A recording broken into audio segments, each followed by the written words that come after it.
आज की एक और बहुत बड़ी समस्या है, लोगों को बोलना नहीं आता। वो जो उनके थॉट्स हैं और उनको जो बोलना है वो कोऑर्डिनेट नहीं कर पाते हैं।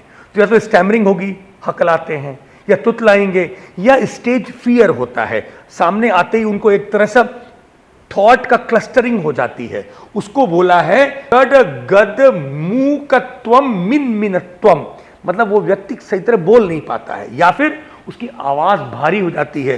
तो यदि ये जो फॉर्मूला व्यक्ति यूज करेगा तो उसकी जो आवाज है उसमें बहुत दम होगी और वो जो बोलेगा वो एक क्या बता रहे हैं आचार्य, मेघ दुंदुबी निर्घोष।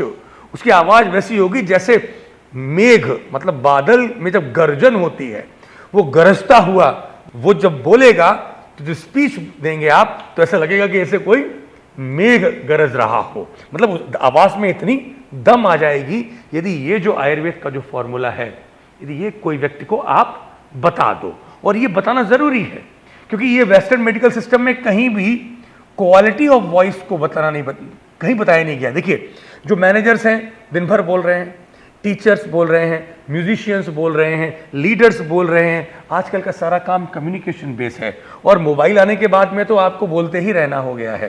तो जो कोकिला, और जब जरूरत होगी तो वो गरजता हुआ स्वर भी बनता है और जरूरत होगी तो वो कोयल की तरह से मधुर स्वर भी आता है। करना क्या है, हरिद्रा वचा कुष्ठम पिप्पली विश्वभेषजम, ये हर्ब्स हैं। अजाजी अजमोदाच यष्टि मधुयुतम घृतम। क्या बता रहे हैं आचार्य कि आपको ये 3 और ये 5, 8 हर्ब्स लेनी है जो आपकी किचन में मिल जाती हैं, और 1-2 नहीं मिलती हैं वो आपको पंसारी की दुकान में जरूर मिल जाएंगी।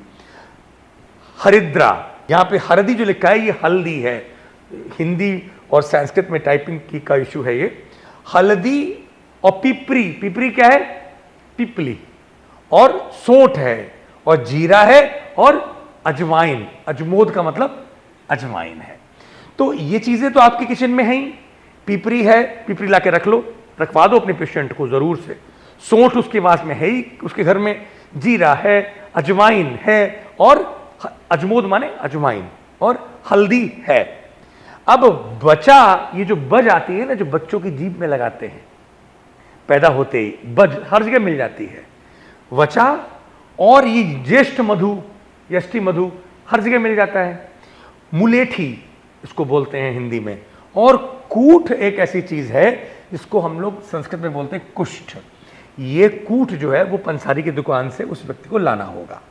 यदि ये 8 चीजों को ला करके मिक्सी में पाउडर करके कपड़ छन करके छान ले और आधा आधा चम्मच घी में मिला करके रोज सुबह और रात को या बोलने के बाद में भी ले ले, तो इसकी आवाज गर्जन जैसे मेघों की और कोयल की जैसी मधुर हो जाती है।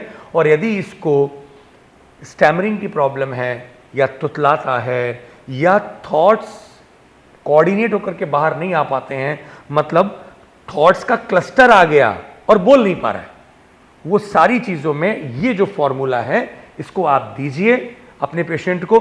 जो लोग नहीं बना सकते हैं उनको आप भेज दीजिए, लेकिन कम से कम इसका यूज करवाइए। ये प्रॉब्लम का आप वो बीमारियां ढूंढिए जहां पर एलोपैथी फेल है। वेस्टर्न मेडिकल सिस्टम, उनके पास में आंसर ही नहीं है। आप जाओ किसी भी एलोपैथिक डॉक्टर के पास में, उससे बोलो मेरी आवाज बढ़िया कर दो, मैं स्टैमरिंग कर रहा हूं, ठीक कर दो, उनके पास में कोई सोल्यूशन नहीं है। इसके लिए उन्होंने वो कौन सा स्पीच थेरेपी वेरेपी सब चला रखी है, ये दीजिए तो अपने आप ही वो ठीक हो जाएगा।